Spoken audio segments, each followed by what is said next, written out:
Pasando un poco el libro de ustedes recién, vi que resaltan uno de los logros máximos de este gobierno, que es que se apoderó de la letra K. Sí, así es decir, ha tenido un impacto sobre el cuerpo político de tal naturaleza que le ha, en fin, impreso, digamos, esa letra con todo lo que eso significa de carga caudillista, ¿no? Ahora, vamos a ver si dura, es decir, una característica que tienen este tipo de regímenes y de modelos es que tienden a diluirse muy rápidamente en la memoria de la gente si son reemplazados por algo muy distinto y mucho mejor. Suelen más bien perdurar en la imaginación de la gente si no ocurre eso. Es decir, si lo que viene después no funciona demasiado bien y por tanto en mucha gente se genera naturalmente una cierta nostalgia, ¿no? Yo creo que no, que eso no va a ocurrir aquí en Argentina, pero independientemente de eso, desde luego que sí, es decir, es una década marcada por un caudillismo enorme, ¿no? ¿Qué final le avisorás a este modelo? Mire, yo creo que en los próximos meses va a haber un agravamiento, un deterioro aún mayor del que ya se está dando, porque todo indica que eso va a ser así, es decir, creo que van a seguir imprimiendo mucho dinero. Hay una discusión en este momento por el próximo presupuesto, el presupuesto implica un aumento de gasto, no tienen cómo financiarlo, van a emitir dinero, eso va a alimentar la inflación que ya existe. La inflación se calcula ahora, por lo menos desde el exterior, un 40%, yo creo que va a ser muy superior a eso en los próximos meses. Los desequilibrios del manejo de la cosa pública son muy evidentes. Después de una década que no hubo déficit fiscal, ya hay déficit fiscal en Argentina.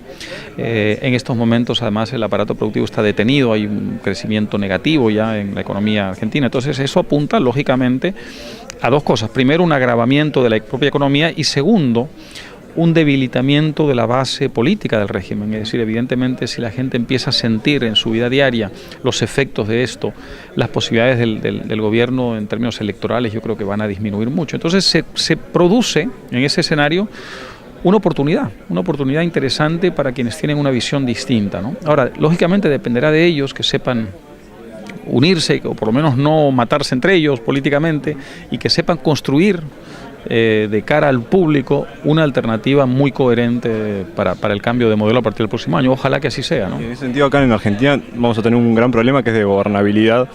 Quien sea el próximo gobernante, los presidenciables de ahora ninguno llega ni siquiera al 30%. ¿Qué riesgo conlleva eso? Bueno, a menos que empiecen a coordinar entre ellos el día después, es decir, precisamente que la competencia entre ellos no sea de tal naturaleza que haga imposible un entendimiento posterior. Yo estoy de acuerdo en que, desde luego, si solo gobierna o gobierna en solitario una de estas fuerzas el día de mañana y todas las demás se coluden contra ese gobierno, evidentemente la gobernabilidad va a ser muy complicada y además hacer reformas va a ser muy difícil, ¿no? Pero ¿por qué? ¿Por qué sería imposible llegar aquí a un entendimiento parecido, en fin, haciendo todas las salvedades evidentes, pues son dos contextos distintos, pero parecida a la que se dio en Chile con la concertación, por ejemplo, donde centro-izquierda, centro-derecha se pusieron de acuerdo para mantener lo mejor de un cierto modelo? Yo creo que es perfectamente posible. Cuando uno habla con distintas corrientes de oposición argentina, las diferencias no son abismales, son diferencias de matiz.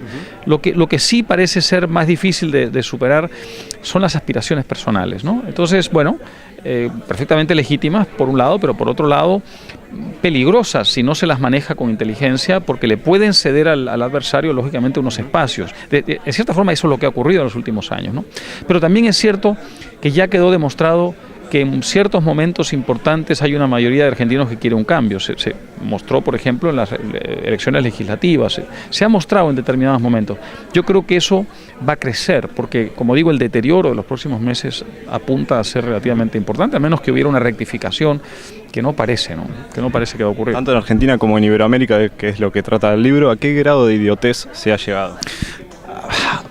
Bastante grande, porque la idiotez es la perseverancia en el error, no el error de partida, sino la perseverancia en el error, ¿no? Estas políticas de las que estamos hablando, el caso de Venezuela, por supuesto, llevado al extremo ya demencial, ocurrieron antes en América Latina, ya se practicaron en América Latina con exactamente los mismos resultados. Mi propio país de origen, Perú, practicó en los años 80 esa política y gracias al trauma que supuso para esa sociedad es que se produjo un cambio de modelo que hoy día nos permite tener, a pesar del contexto internacional difícil, un cierto crecimiento, ¿no?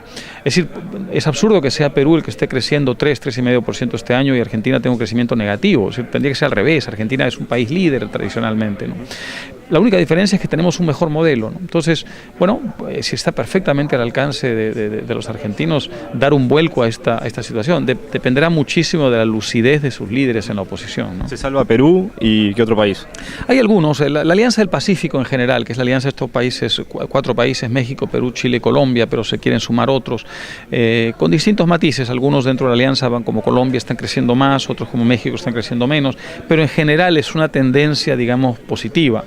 En cambio, los países que están en otra orientación, no solo Argentina, también por ejemplo Brasil, están sufriendo las consecuencias de un modelo muy estatista. Brasil lleva 4 años sin crecer. Desde el año 2010 fue el último año que tuvo crecimiento importante y los últimos 4 años ha sido un crecimiento mínimo y este año va a ser realmente, literalmente mínimo, menos de 1%. Entonces, bueno, evidentemente eso dice algo. Es decir, cuando hay un conjunto de países que van mejor, que tienen hoy día, en fin, la satisfacción de ver que sus reformas, aun cuando fueron parciales e insuficientes, se han traducido en unos resultados concretos, ¿por qué desde los otros países no se puede aspirar a incluso mejorar eso, ¿no? Y superar eso? Precisamente a eso es lo que nos referimos cuando hablamos de la idiotez, la idea de perseverar en el error a pesar de toda la evidencia del fracaso de este modelo populista. ¿Cómo se ve Argentina desde el mundo, desde otros países, tanto de Latinoamérica como Europa, otros países, del resto del mundo? Con una mezcla de, por un lado, enorme, digamos, decepción por lo que ha sido el deterioro argentino y desde luego en muchos casos incluso hasta escándalo por la comprobación diaria de que en lugar de rectificarse agravaba, digamos, este rumbo, pero también con una esperanza por el cambio de gobierno que se espera que ocurra el próximo año. De hecho, se puede ver en algunos elementos ya este espíritu, digamos, de esperanza. Por ejemplo, no han colapsado los precios del precio de los bonos argentinos como hubiera cabido esperar en medio de esta crisis de la deuda. Y probablemente eso no ha ocurrido porque los inversores tienen la expectativa del cambio de gobierno. Y eso me parece a mí un síntoma interesante, ¿no? ¿Se puede ya avisorar un candidato, un ganador? Yo no lo sé, da la impresión de que hay algunas figuras importantes. Me parece interesante la en fin, aparente, digamos, dinámica que se está creando entre gente como Macri y gente de UNEN, como la propia Elisa Carrió, que estuvo ayer por aquí, que empiezan a hablar de la posibilidad de conversar, de dialogar, eventualmente la posibilidad de una interna de la oposición. En fin, hay distintas fórmulas, de luego, en fin, uno no es nadie para venir desde fuera a decirles exactamente qué tienen que hacer y cómo hacerlo, pero hay figuras allí que tienen ya una gravitación social y que tienen además, creo, una tremenda responsabilidad frente a sí, y es bueno comprobar que empieza a gestarse en fin, un diálogo entre ellos, por lo menos el comienzo de un diálogo entre ellos para ver cómo organizan las elecciones del próximo año, de tal manera que no se neutralicen entre ellos y le den la victoria, por supuesto, al populismo, ¿no? ¿Te vamos a estar más seguido por Rosario? Sí, yo trato de venir todos los años y por supuesto me interesa mucho lo que va a pasar aquí en los próximos meses, así que seguramente me volverán a ver por acá. Álvaro, muchas gracias. Muchas gracias, encantado.